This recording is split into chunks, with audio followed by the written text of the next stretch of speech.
Hi everyone, so polymer clay earrings has been blowing up all over social media lately, and I thought I'd put together a quick beginner's guide for you. You're going to need a cutting mat or a ceramic tile, a pasta machine, and if you don't have a pasta machine you can use an acrylic rolling pin.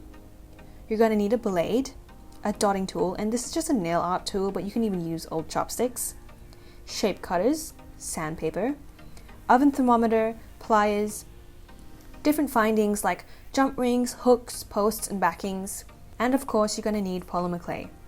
The brand that I use is from the Sculpey line and I would recommend starting off with Premo. I usually use Premo for my bases and Sculpey 3 for my designs. I would not recommend using Sculpey 3 for your bases as it is a lot more delicate and will definitely break easily. Alright, let's get into it.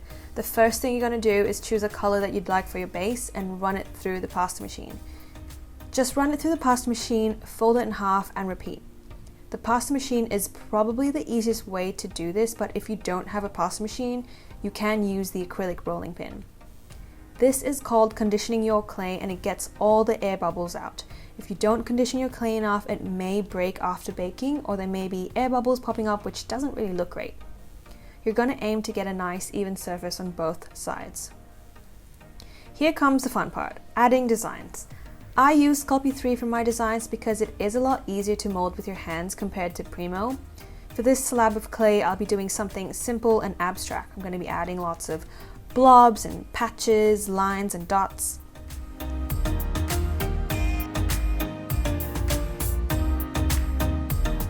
Don't forget that you can mix your own shades, play around with colors and see what you come up with.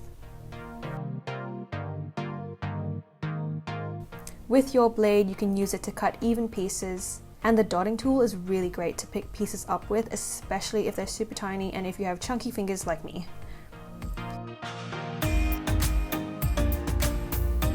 Take your time with your slab design and just have fun with it. Try your best to fill up all the gaps, so I'm just adding lots of squiggly lines and dots, and don't forget that you can use your dotting tool to add little details at the end.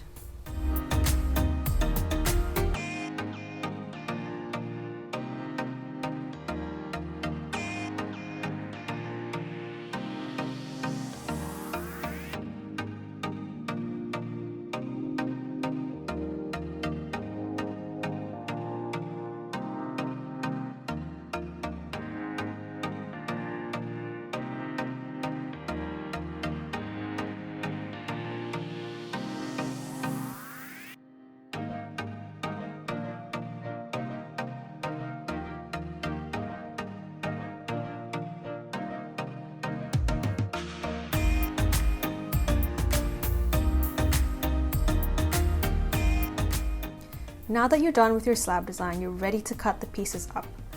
I'm going to try to keep this simple and just use a round shape cutter. Try your best to get as much of the design as possible so you don't waste any.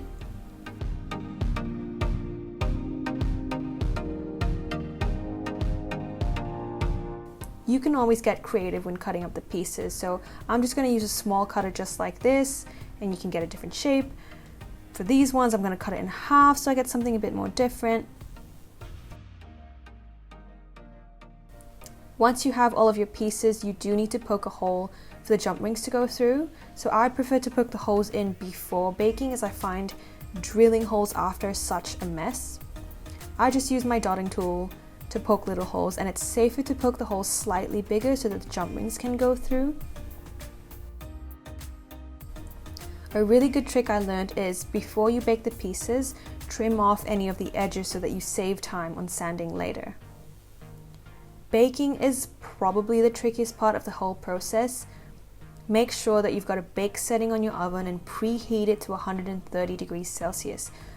Get an oven thermometer so that you can make sure that your temperature is accurate. If you've got a ceramic tile, you can just pop it straight into the oven. If not, you can bake them on a baking tray with some baking paper on it. I bake my pieces for at least 50 minutes, but I would recommend checking on them every 5 to 10 minutes to make sure that your pieces don't burn. Once your pieces have cooled, you can start sanding the edges down. If there are big chunks to sand off, you can just use your blade to trim them off instead.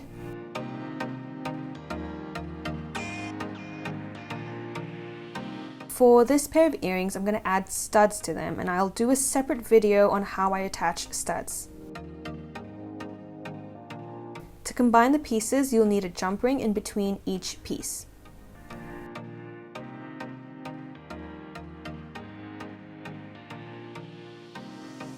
Use your pliers to open up the jump ring like this and combine the pieces together.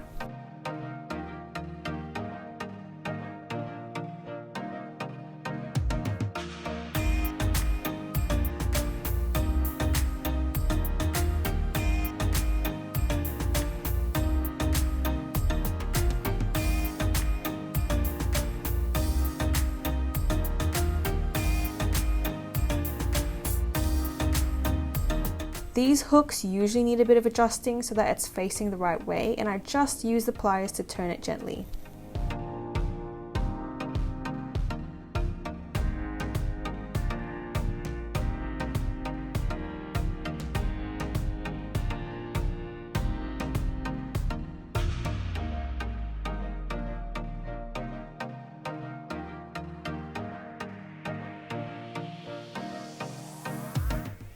And there you go, you've got a pair of earrings. There's so many ways to make polymer clay earrings, so make sure you have a look around at other tutorials to see what works for you. Feel free to comment down below with any questions you may have, and I'll try my best to answer them. Hope you enjoyed that little tutorial, and don't forget to subscribe for more videos.